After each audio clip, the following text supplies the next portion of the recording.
This is not news, it's just something that is becoming more and more obvious. I literally had a whole other video edited, planned, ready to go out today, but I am recording this as a very last minute replacement because I feel like it is more important to talk about. I hope you don't mind. Hey Spuds, it's Jamie, what's up? I hope you're well. Thank you so much for clicking on this video, and I hope you're gonna enjoy it, if that's the right thing. I hope you like it.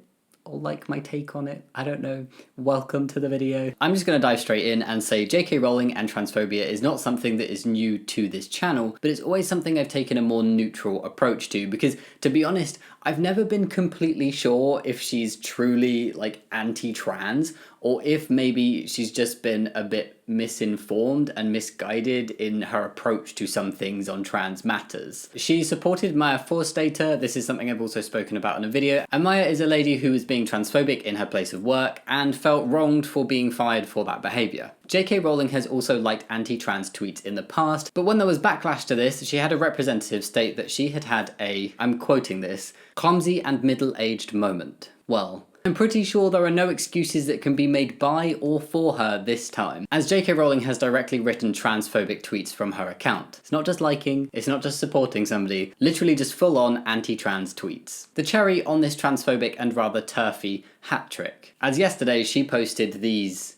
tweets. Just gonna leave them there for a minute, let you maybe read them. You could pause the video if you wanted to read them fully. They'll be back later, don't worry. It's like she'd initially been testing the waters with her anti-transness, like a kid pressing the buttons to see how far they could go before they got in trouble. But no, not anymore. She's just gone full out this time, no holding back. Like, she's just let us know her views. We are in the middle of a pandemic. We're in the middle of protesting for Black Lives Matter. And it honestly hurts my soul to see that despite all of this existing crap that we have going on in the world at the minute, this is what she decided to use her platform for. This being transphobia. I wanted to talk to you about why what she tweeted recently was transphobic and why it's so hurtful to the trans community, the partners of trans people, friends, family, supporters of the trans community, why it is just hurtful to transness in general. So her first tweet read, and I'm gonna read this so I get it right word for word. If sex isn't real, there is no same-sex attraction. If sex isn't real, the lived reality of women globally is erased.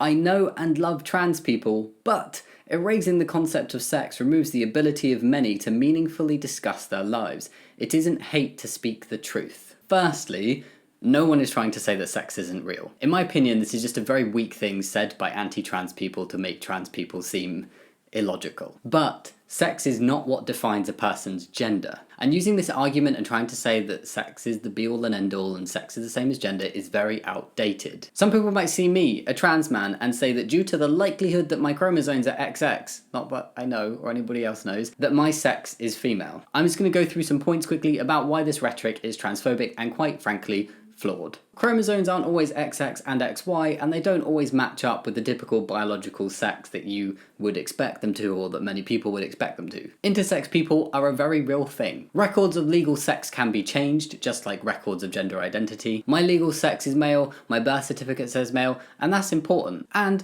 why the hell does it matter? Trans men and trans women are not trying to say, look at me, I'm cisgender. We're not trying to hide our journeys. We just want to live our lives as the gender we know we are. So transphobes splitting hairs on this outdated and exclusive terminology is, quite frankly, getting very boring. As I said, no one is trying to say that sex isn't real, but making sex the be-all and end-all of experiences and who people are erases the lives and experiences of trans people, and that is invalidating. Another thing J.K. Rowling mentioned is same-sex attraction, and same-sex attraction is a term used by many anti-trans people as another way to invalidate trans people. It's a term used to describe me, a trans man who's in a relationship with a cis woman, as a lesbian couple. Me and my soon-to-be wife Shaba are clearly not in a lesbian relationship, as I am a man, and to say that we are or imply that we are is insulting to me as a trans person, Shaba as a partner of a trans person, and also, quite frankly, to lesbians, because again, I am a man. Transphobes try to use sexual attraction based on sex and not gender as a way to justify their discrimination, and to label trans men as women and trans women as men. It's so old. Grow up, move on.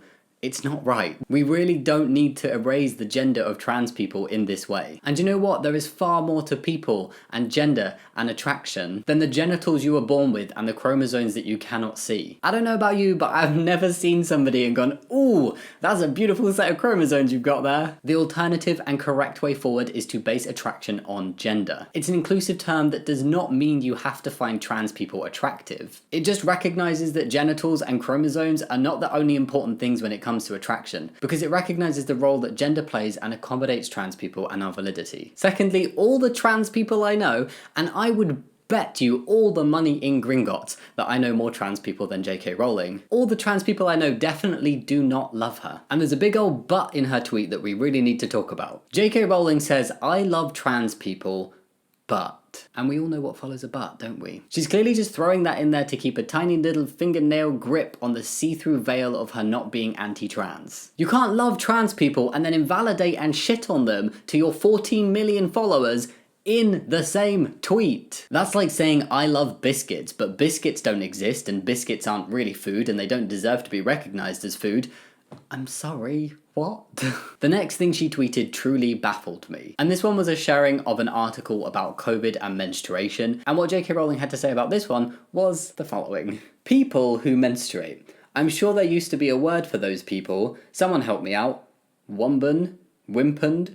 Woomud? Woomud. If you don't get it, J.K. Rowling is trying to be highly patronising by pretending to have forgotten the word woman when reading an article that uses the word people. Well, I am not a womban, wimpud, woomud, or even a woman, and I used to menstruate. So yes, JK, people who menstruate is the right term to use. Some women menstruate, some don't. Some men menstruate, some don't, and some non-binary people menstruate and some don't. But having a title like men, women, and non-binary people who menstruate is a little bit long-winded, which is why it's easier to just shorten it down to people who menstruate, because it is not just women. I'd like to also point out that this is a brilliant example of being so blinded and blinkered of dislike towards a group in society that you're shooting yourself in the foot. By J.K. Rowling fighting to bond the terms menstruation and women together so strongly, it's actually excluding not just trans women, but also a lot of cis women as well. What about older cis women who have gone through menopause so no longer menstruate? What about people with PCOS, or who've had experiences like cancer and have had a hysterectomy, or don't menstruate for whatever other reason? Honestly, J.K. Rowling, you're a world-selling author and you can't even see the plot holes in your own tweet. By being so rigid in her views and erasing the experiences and the identities of trans people,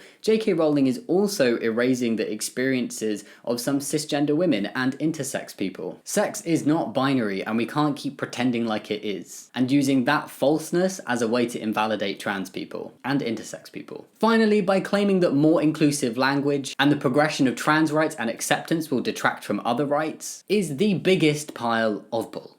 The biggest. Equal rights for trans people does not mean less rights for women or cisgender people or anybody else for that matter. It's not pie, there's not a limited amount of slices. It's not tug of war. Everyone can have rights, so just stop being such a twat. Rowling created one of the most loved series ever.